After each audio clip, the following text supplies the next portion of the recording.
So our formal study of physics begins with kinematics. So what do we mean by kinematics?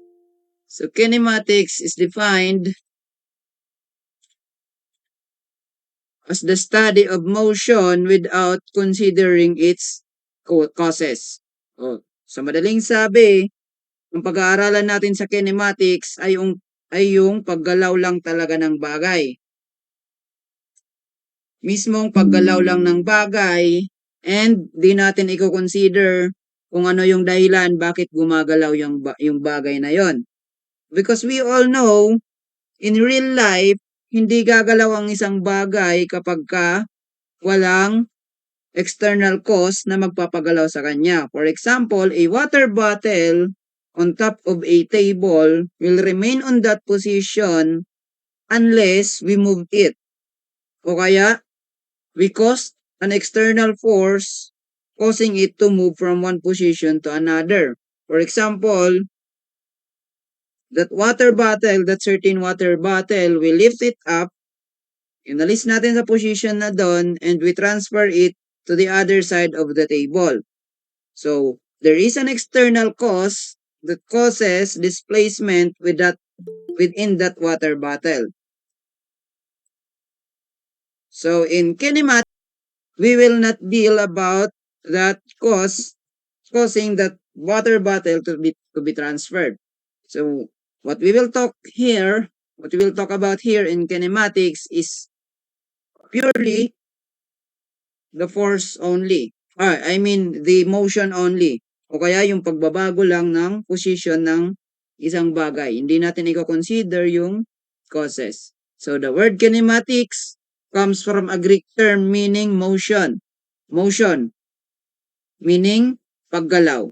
And is related to other English words such as cinema and kinesiology. So, cinema, di ba, makikita natin sa movies, na sa movies natin is gumagalaw. Two-dimensional lang siya kasi di ba pag nanood tayo ng TV, two-dimensional lang yon, and merong mga movies. Merong mga moving objects doon sa pinapanood natin. So, yung kinematics comes from these words. So, since na-define na natin what is kinematics, sabi natin, study ng motion without considering its causes. Purely, motion lang ang pag-uusapan natin dito. So, let's define first what is displacement. So, meron ditong dalawa, position at saka displacement. For example, what do we mean by position? Position is where it is at any particular time. For example, kung nasaan kayo ngayon. For example, nasa bahay nyo. So, nasa bahay nyo, therefore, nandyan yung position nyo. For example, another example, yung water bottle nandoon sa kanto ng table. Nakalagay siya doon sa pinakadulong part or pinakadulong kanto ng table. So, kung nasaan yun ng mga oras na yun. So, yun yung tinatawag natin as position. That is what we call as the position. So, more precisely, you need to specify its position relative to a convenient reference frame. So, what do we mean by this convenient reference frame? Meaning, kailangan may isang reference point tayo for us to define where is our position. For example, nung binigay ko kanina yung water bottle, na-define natin na yung position niya, nakalagay siya dun sa dulong part ng table. So, yung convenient reference frame natin is yung dulong part ng table na yon. So, kaya natin nasabi na nandoon yung water bottle na yon. Kasi nandoon yung reference frame natin or reference point. Now, para ma-indicate natin kung nasaan yung position ng isang bagay, ulitin ko, for us to determine where is the position of a certain object position, we need a relative convenient reference frame. So, kailangan natin ng reference frame para siya yung magde-define mismo kung talagang nasaan yung position ng bagay na yon.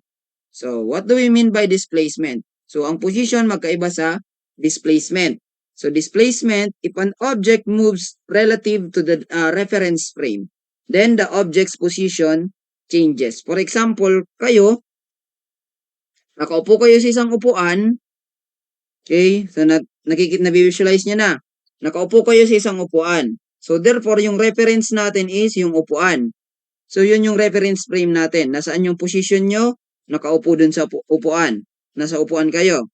So, reference frame is yung chair. Position nyo is you sitting on the chair. Now, if you stand up and naglakad kayo mga 10 meters, naglakad kayo papunta dun sa another upuan. Okay? So, naglakad kayo papunta dun sa isa pang upuan. So, therefore, from a certain position, na-transfer kayo into another position. So, may ibang reference frame ulit tayo dito sa part na to. Kasi dito, reference frame natin is yung isang upuan. Pagdating dito, another reference frame natin is yung isang upuan na naman. Another upuan yung reference frame natin dito. So, therefore, nagkaroon tayo ng displacement. Kapag ka nag-move yung isang object relative dun sa reference frame natin. So, this change in position is known as displacement. So, the word displacement implies that an object has moved or has been displaced. So, displacement, ibig sabihin na move susad na object sad to kinabubutangan niya. From that original position, natanggal so object sad to original position na yon. For example, another example, galing ka mo sa bahay nyo. So, reference frame natin is yung bahay nyo, di ba? Galing kayo sa bahay nyo. Now, pumunta kayo ng school, after nung uwian na, bumalik kayo ng bahay nyo. Visualize nyo. So, nasa bahay nyo kayo, for example, wait, I'll draw it. For example, nasa bahay nyo, kayo. So, pumunta kayo ng school. So, nandito kayo nung umaga, tapos pumunta kayo ng school para pumasok. So, mula sa bahay nyo, papunta sa school, nagkaroon kayo ng displacement. Kasi ito yung reference frame natin, yung bahay. So, ito yung reference frame natin. So, pumunta tayo dito sa school. Therefore, na-move kayo. Na-move yung object natin dito. Na-move papunta dun sa another position. Now, nung bumalik kayo sa bahay nyo, so, ano nangyari sa position nyo? Diba, yung reference natin is yung bahay nyo. So, nung umalis kayo, na-move kayo. Nung bumalik kayo, nang nangyari, nakabalik kayo sa mismong reference nyo. Meaning, wala tayong displacement dyan. Zero displacement. Bakit? Kasi bumalik tayo sa original position o kaya sa original reference natin. So, yan yung meaning ng displacement. So, kapag ka na-move yung isang object, nagkakaroon tayo ng displacement. So, displacement is the change in the position of an object. Change in the position. O kaya pagbabago ng position ng object. In which, mathematically speaking, pwede nating sabihin, delta x is equal to x sub f minus x sub 0. So, what do we mean by that? Wherein x sub f is yung final position natin, kaya nga f kasi final, x is yung position. So, delta x is change in position is equals to final position minus initial position natin. Usually, ginagamit ko dito is x sub I. Ganito, x sub I. For initial position, I is for initial, f is for final position. And yung delta means change in. So, delta x is change in position o kaya yung displacement natin. Kasi di ba nababago yung position natin. Therefore, we have a change in position. So, example, a professor faces left and right while lecturing. So, yung professor daw, nung nakatayo siya, faces left and right. So, naglalakad daw siya pakaliwa tapos pakanan. So, her position relative to Earth is given by this Cartesian coordinate plane. Okay? It's given by this x. Yung position niya. For example, mula dito sa point na to, ito yung reference point natin.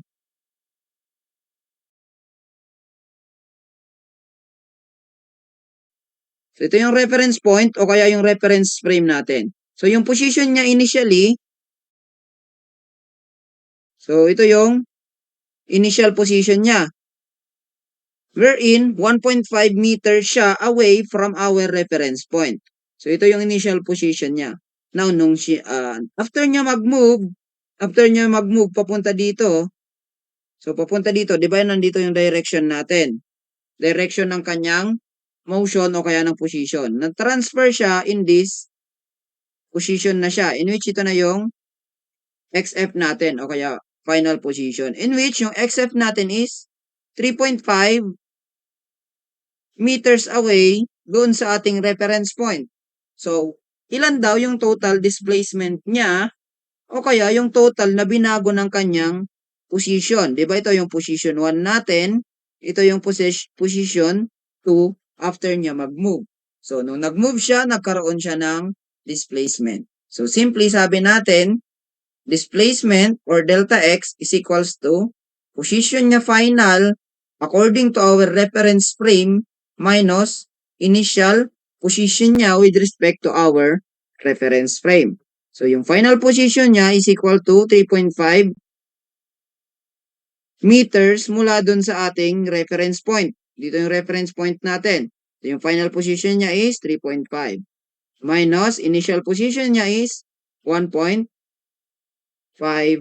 meters. So, subtracting it, makikita natin na yung change in position niya is equal to 2 meters yung displacement ng certain professor na to. So, ito yung kanyang change in position which is equal to 2 meters. So, bakit meron tayong ganito na positive or negative? So, in displacement natin, pwede din na mag-negative with respect to the reference point. Kasi 'di ba, alam natin sa Cartesian coordinate system, what do we mean by Cartesian coordinate system? Meron tayong x and y axis. So, ito yung x-axis natin, yung pahiga, yung patayo is our y-axis. So, yung papunta dito is positive. Papunta dito sa left, that is negative. Going upward, so positive yung ating sign dyan. Pag pababa naman, negative yung sign natin. So, itong Cartesian coordinate natin na to, so ito yung gagamitin natin as our basis para sa magiging sign ng displacement natin. So, yun yung gagamitin natin as our basis. So, a passenger moves from his seat to the back of the plane. His location relative to the airplane is given by this. So, the displacement of the passenger relative to the plane is represented by an arrow toward the rear of the plane. Okay, so yung plane natin daw is papunta dito yung plane natin. So, parang ganito yung lipad ng plane. Papunta dyan. So, ang nangyari doon, since papunta dito yung lipad ng plane, nandito, itong passenger na to, nandito siya. Nandito siya sa point na to, and then tumayo siya. After that, pumunta siya sa likod ng plane. Rear. Meaning sa likod. Meaning nag-iyan niya sa likod. So, kung nandito yung reference point natin, okay, so nasaan yung initial position niya? Initial position niya is nandito. Nabaliktad na. So, ito na yung x. Initial natin which is equal to 6 meters mula dun sa ating reference point. Now, papunta natin dito. So, ito na yung final position natin which is equal to 2 meters. So, galing dun sa formula natin, so delta x is equals to x final o kaya yung final position minus initial position. So, final position natin is, she is that passenger is 6 meter away from the reference point natin. So, ito ulit yung our certain reference point. So, yan yung reference point natin. Minus x initial, which is equal to 2 meters. So, subtracting, mali pala. Baliktad. So, x final, di ba ito yung xf natin, which is equal to 2 meter. Kasi nandito yung final position niya. And yung initial position natin, yung 6 meter. So, subtracting, we will get negative 4.0 as our displacement. So, what do we mean by that negative? So, yung negative na yan is only indicating direction. Direction lang yung ini-indicate ng negative na yan. Hindi siya nag-i-indicate ng magnitude. So, dalawa. So, itong 4.0, so ito yung ating magnitude mismo. So, yung 4.0 na yan. And yung negative is just an indication. Indication lang to kung nasaan yung direction. Kasi di ba pabalik siya.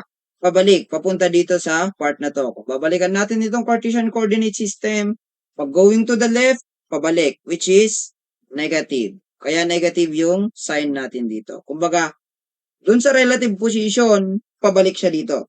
Pauli iya, kaya nag-negative yung displacement natin dyan. Now, what do we mean naman by distance? Although displacement is described in terms of direction, distance is not.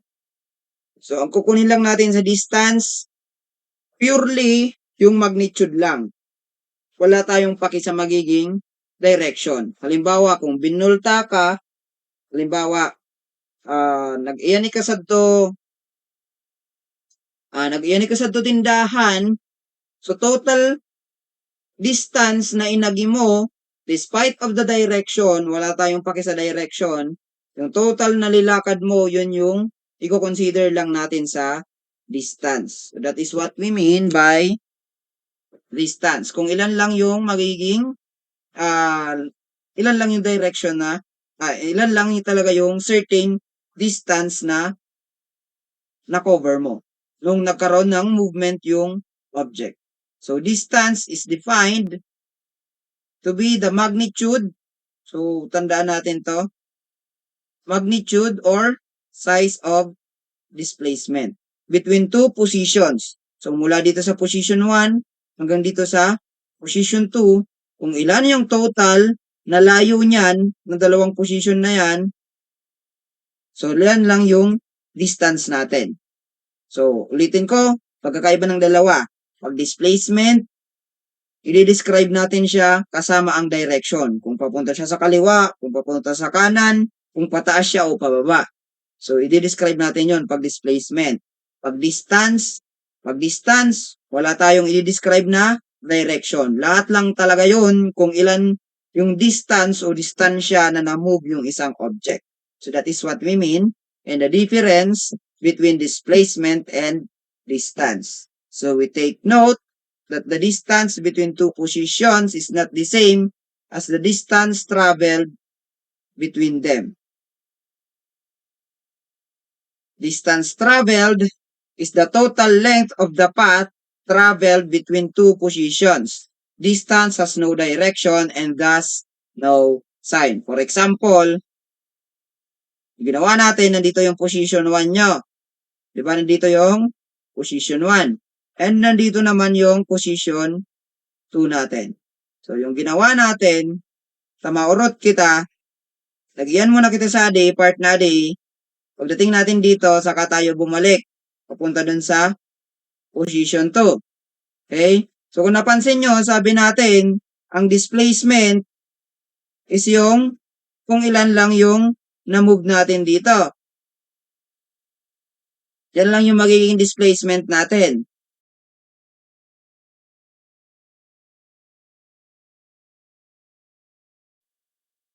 Ito yung magiging displacement natin. Pero yung distance, di ba napansin nyo, ano yung distance na na-cover natin? So, mula dito, pumunta tayo dito. So, another distance yan kasi usad pa yan sa distansya na iniyanan ta. So, therefore, that is also another distance. Idadagdag natin siya sa distance. Tapos pagdating dito, idadagdag pa natin siya sa distance. So, magkaiba yung distance natin sa total displacement between those two positions natin. So, example number 1. So, a cyclist rides 3 kilometer west and then turns around and rides 2 kilometer east. So, what is her displacement? So, yun yung tinatanong. Another is, what distance does she ride? So, ano daw yung distance na yung total distance na na-travel niya nung nagbabike siya. And letter C, what is the magnitude of her displacement? So, ano daw yung magnitude ng displacement niya? Magnitude lang. Okay, so, punta tayo dito. So, a cyclist, so kung ito yung reference point natin, so rides 3 kilometer to the west. So, nandito yung initial position natin. So, yung unang ginawa niya is, nag-ride siya, papunta dito, by 3 kilometers. Diba? Going dito. Since that is going to the left, with respect dun sa x and y axis natin, pag going to the left, sabi natin, negative. Therefore, yung change in displacement natin dito is negative. Kaya siya negative 3. Okay, nasusundan nyo? Ulitin natin. So, kung ito yung, di ba, meron tayong north, south, east, and west. Okay, para madaling tandaan, sabi ko, i-memorize nyo na lang. So, mapa ka Pilipinas. Pag Batanes, nasa north, kaya nasa taas yun. Pag Luzon, pag south, nasa Mindanao. Itong east is yung Pacific Ocean.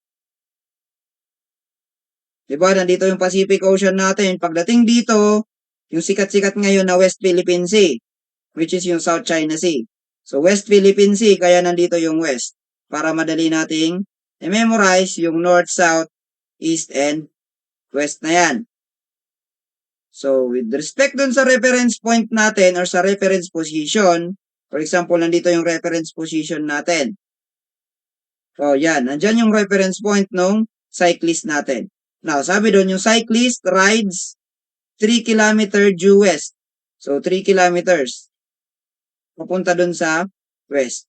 Pakita natin, lagay natin that is 3 kilometers since west natin is negative.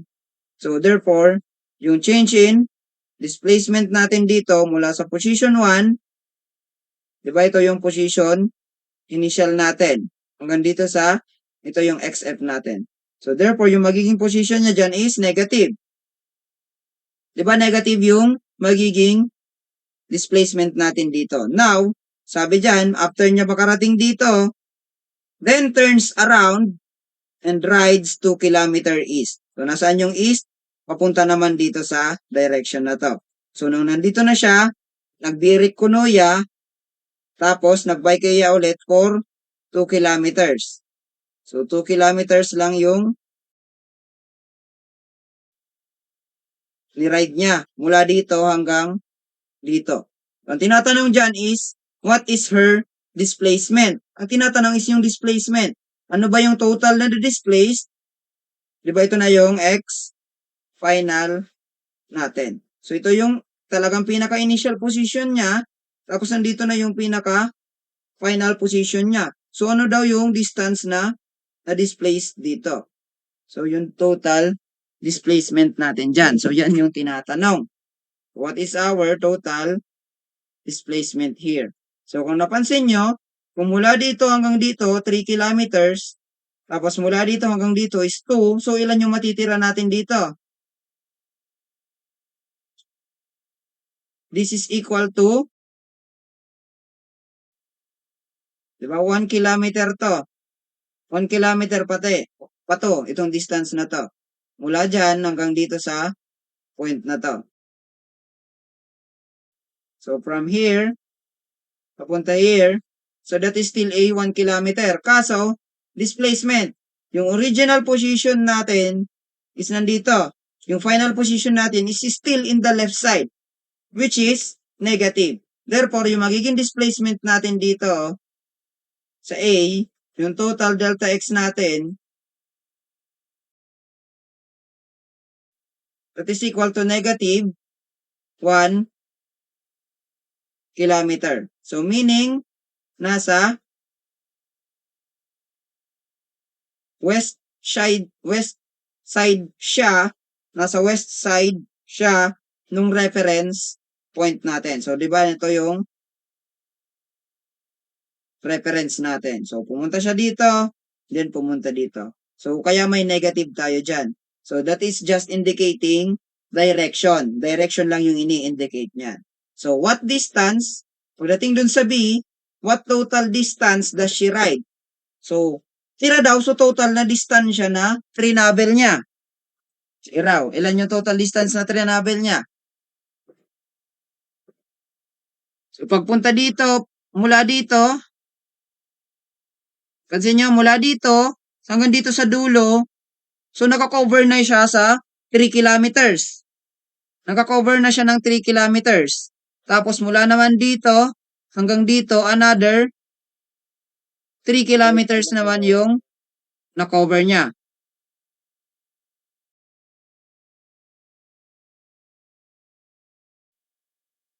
Diba? Another 2 kilometer yung na-cover niya mula dito. So, therefore, yung total distance na na-travel niya, total distance, that is equal to, add nyo lang. So, mula dito hanggang dito is 3, tapos mula dito hanggang dito is 2. So, ilang kilometers yun lahat? So, binaik niya. So, equal to 5 kilometers yung total na travel nung cyclist natin. Okay? So now, what is that magnitude ng kanyang displacement? Ang tinatanong is magnitude lang. Sabi natin yung displacement is itong distance lang na meron tayo dito. Mula sa initial position hanggang final position. So yung magnitude, pag sinabi natin magnitude, so number lang, which is equal to 1 kilometer. Wala tayong paki sa direction. Since pinag-uusapan natin is magnitude lang, kung ilan yung distance niya. So magnitude, sagot natin dito, that is equal to 1 kilometer. Wala tayong indicate yan kung positive or negative kasi wala tayong paki sa direction. So, yung positive or negative dyan, indication lang yan ng total ng direction na minove ng isang object. So, another example, number 2. Assume your school is located 2 kilometers away from your home. In the morning, you are going to school and in the evening, you come back home. In this entire trip, what is the distance traveled and the displacement covered? So, drawing muna natin. So, assume ito yung school nyo. Ito yung bahay nyo.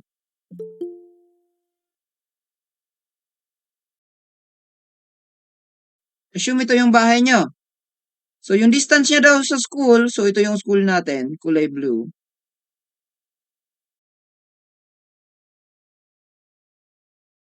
So, yung distance daw niya, assume is, yung school nyo daw is located 2 kilometer away dun sa school nyo. Dun sa bahay nyo. So, nung morning, pumunta ka ng school. So, nung morning, ito nung morning. Yan nung morning, pumunta ka ng school. And then, kung naglitira na, kagabi yan, nagbalik ka sa to, bahay nyo. Ng evening na. So, nasaan yung initial position natin? So, yung reference frame natin is yung bahay. Diba ito yung reference frame or reference point natin. So, therefore, nandito yung initial position natin. Now, nung una, papunta dito, Ito yung trinavel mo nung morning. And then, pagdating ng evening, bumalik ka. So, therefore, yung final position mo, nandito pa din. Kasi binultasan naman ni Kay, bumalik ka lang naman, umuwi ka lang naman dun sa bahay nyo. Ang tinatanong dyan, ano yung distance na travel natin? Total distance, ilan lahat? So, total distance na trinavel natin during morning, plus yung distance sa trinavel natin during evening. So, ilan yung trinavel natin nung morning? 4 kilometers, sir. 2 kilometer nung morning plus another 2 kilometer nung evening. Therefore, 2 plus 2 equal to 4 kilometer yung total distance natin. So, nasagot na natin yung distance. Ang tanong, ilan yung displacement?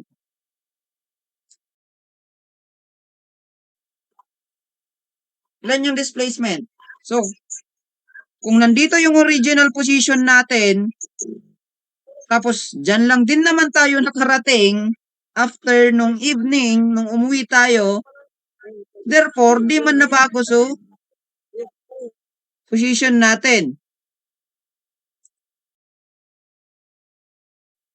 Di ba? Nasusundan nyo? Yes, sir. Parang galing dun sa bahay nyo, umalis ka. And then, pagkagalin ninyo, nagbulta ka sa do, kung sari ka nakapwesto sa dabaloy ninyo. O, di ba? Ano so distansya na na-cover mo, o kaya, unoy ka, nag-isog ka o dere? Nakausog-usog ka o dere? Amo, sir. Dere, for example, sa to kabatangan mo, pagbunat mo to batangan mo, pagbuhat mo, nagyan kang iskwilan, pagkatapos mong iskwilan, nagbalik ka sa to batangan mo. Ano, agoy ka na, Pagbabago, sir. agoy ka na displace, wala. Wala, sir. Di ba? Wala naman tayong na-displace na position kasi bumalik tayo dun sa original position. Kung ano sa position mo kuram rag, amo mananggad position mo nung gabi na. Therefore, yung displacement na na-cover natin is equal to 0. Equal to 0. Kasi kung nasaan yung position natin, nandun pa din naman yung position natin nung final. Meaning, kung nasaan yung reference frame, nandun pa din tayo. So, yun yung meaning ng displacement. Pero yung distance na na-cover natin, for example, galing sa Batangan ninyo, nagbuhat ka mo, payan sa to school for 2 kilometers, tapos nagbalik ka mo for another 2 kilometers, kaya may distance tayong na-cover. So, yun yung meaning ng distance. Pagdating sa displacement, kung nakausog-usog ka mo o dire, so mo sanayan meaning kan. Pag diri ka mo nakausog, automatic, zero displaced. Zero yung displacement natin doon. Zero positions o zero yung displacement natin. So another,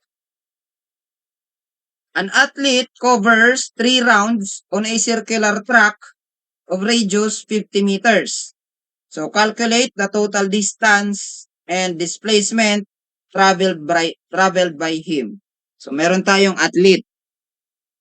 Itong athlete na to, tumakbo siya dun sa track, circular track. Meaning nandito yung initial position natin. Now, after 3 rounds, nung umikot siya ng 3 beses, so isa, dalawa, pangatlong round. Yung pangatlong round, nandito pa rin siya sa position na to. Diyan pa rin siya. So, ilan daw yung total na distance na na-travel nung athlete? So, ilan daw yung total distance na dinalagan ko athlete? 150. 0. Siguradong 0. So, di ba? Ano formula natin dito kung kukunin natin yung circumference ng circle? 150, Di ba? sir. Hindi, radius lang yon. Ang given is 50 yung radius natin. So, di ba iba yung radius, iba yung circumference. Kasi, kung ito yung circular track, sa dimigdalagan so, cyclist natin. Di ba dito siya tatakbo? Sa track na to. 3 ikot. So kung mula sa D hanggang sa D is 50 meter, given is radius which is 50 meter. So paano natin to isosolve? So simply, yung tatakbuhin niya, di ba kung meron tayong circle, so yung paikot na yan, yun yung tinatawag natin as circumference. Yung circumference ng circle natin. In which yung formula niyan equal to 2 pi times yung radius natin. Pero 3 beses siya iikot,